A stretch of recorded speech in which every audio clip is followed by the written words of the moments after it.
ಮಂಗಳೂರಿನಲ್ಲಿ ಟಿಪ್ಪು ಸುಲ್ತಾನ್ ಕಟೌಟ್ ಒಂದು ಈಗ ವಿವಾದಕ್ಕೆ ಕಾರಣವಾಗಿರುವಂಥ ಡಿವೈಎಫ್ಐ ಸಂಘಟನೆ ರಾಜ್ಯ ಸಮ್ಮೇಳನ ಮಾಡ್ತಿರುವ ಹಿನ್ನೆಲೆಯಲ್ಲಿ ಈ ಒಂದು ಕಟೌಟ್ ಅನ್ನು ಹಾಕಲಾಗಿದೆ. ನಾನೀಗ ಅದೇ ಮಂಗಳೂರು ಹೊರವಲಯದ ಹರೇಕಳದಲ್ಲಿದ್ದೀನಿ. ಹರೇಕಳದ ಡಿವೈಎಫ್ಐ ಕಚೇರಿ ಎದುರು ಈ ಒಂದು ಟಿಪ್ಪು ಸುಲ್ತಾನ್ನ ಕಟೌಟ್ ಅನ್ನು ಹಾಕಿರುವಂಥದ್ದು.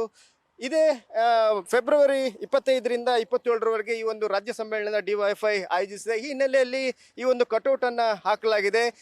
ಈ ಒಂದು ಸಮ್ಮೇಳನಕ್ಕೆ ಸ್ವತಂತ್ರ ಸೇನಾನಿಗಳ, ಸಮಾಜ ಸುಧಾರಕರ ಹಾಗೇನೆ ಆದರ್ಶ ಪುರುಷರ ಕೆಲವು ಕಟೌಟ್ಗಳನ್ನು ಡಿವೈಎಫ್ಐ ಹಾಕಿರುವಂಥದ್ದು. ಅದರಲ್ಲಿ ಟಿಪ್ಪು ಸುಲ್ತಾನ್ನ ಈ ಒಂದು ಕಟೌಟ್ ಅನ್ನು ಹಾಕಿರುವಂಥದ್ದು 6 ಅಡಿ ಎತ್ತರದ ಒಂದು ಕಾರ್ಡ್ಬೋರ್ಡ್ನ ಕಟೌಟ್ ಇದು. ಈ ಕಟೌಟ್ ಈಗ ವಿವಾದಕ್ಕೆ ಕಾರಣವಾಗಿರುವಂಥದ್ದು. ಡಿವೈಎಫ್ಐ ಕಚೇರಿಯ ಪಕ್ಕದಲ್ಲೇ ಈ ಒಂದು ಕಟೌಟ್ ಹಾಕಿರೋದು ನೀವು ನೋಡ್ಬೋದು. ಅಲ್ಲಿ ಕೆಲವು ಕಡೆ ಈ ಬ್ಯಾನರ್ಸ್ಗಳನ್ನು ಹಾಕಿದ್ದಾರೆ.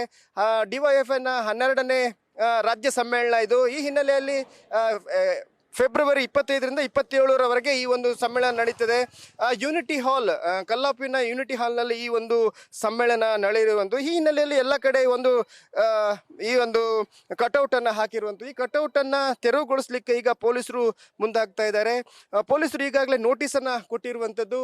ಈ ಕಟೌಟನ್ನು ಹಾಕಲಿಕ್ಕೆ ಯಾವುದೇ ಒಂದು ಪರ್ಮಿಷನನ್ನು ತಗೊಂಡಿಲ್ಲ. ಈ ಹಿನ್ನೆಲೆಯಲ್ಲಿ ಈ ಒಂದು ಕಟೌಟನ್ನು ತೆರವುಗೊಳಿಸಬೇಕು ಅನ್ನೋ ಒಂದು ನೋಟಿಸನ್ನು ಡಿವೈಎಫ್ಐ ಮುಖಂಡರಿಗೆ ಕೊಟ್ಟಿರುವಂಥದ್ದು. ಈ ಹಿನ್ನೆಲೆಯಲ್ಲಿ ಡಿವೈಎಫ್ಐ ಮುಖಂಡರು ಆಕ್ರೋಶ ವ್ಯಕ್ತಪಡಿಸಿದ್ದಾರೆ. ಯಾಕಂದರೆ ರಾಜ್ಯದಲ್ಲಿ ಸರ್ಕಾರ ಬದಲಾಗಿದೆ, ಆದರೆ ದಕ್ಷಿಣ ಕನ್ನಡದಲ್ಲಿ ಇನ್ನೂವರೆಗೂ ಬಿಜೆಪಿ ಸರ್ಕಾರ ಇದೆ. ಟಿಪ್ಪು ಸುಲ್ತಾನನ್ನ ಕಟೌಟನ್ನು ತೆರವುಗೊಳಿಸಬೇಕು ಅಂತ ನೋಟಿಸ್ ನೀಡಿರೋದು ಕಾನೂನು ಬಾಹಿರ. ಮತ್ತು ಇದನ್ನು ಈ ವಿಚಾರದಲ್ಲಿ ಸರ್ಕಾರ ಗಂಭೀರವಾಗಿ ಪರಿಗಣಿಸಬೇಕು. ಹಾಗೆಯೇ ದಕ್ಷಿಣ ಕನ್ನಡದಲ್ಲಿ, ಅದರಲ್ಲೂ ಮಂಗಳೂರಲ್ಲಿ ಬಿಜೆಪಿ ಸರ್ಕಾರದ ಸಂದರ್ಭದಲ್ಲಿರುವಂಥ ಅಧಿಕಾರಿಗಳಿದ್ದಾರೆ, ಅವರನ್ನು ಇಲ್ಲಿಂದ ತೆರವುಗೊಳಿಸಬೇಕು ಅನ್ನೋ ಒಂದು ಒತ್ತಾಯ ಕೇಳಿ ಬರ್ತಾ ಇದೆ.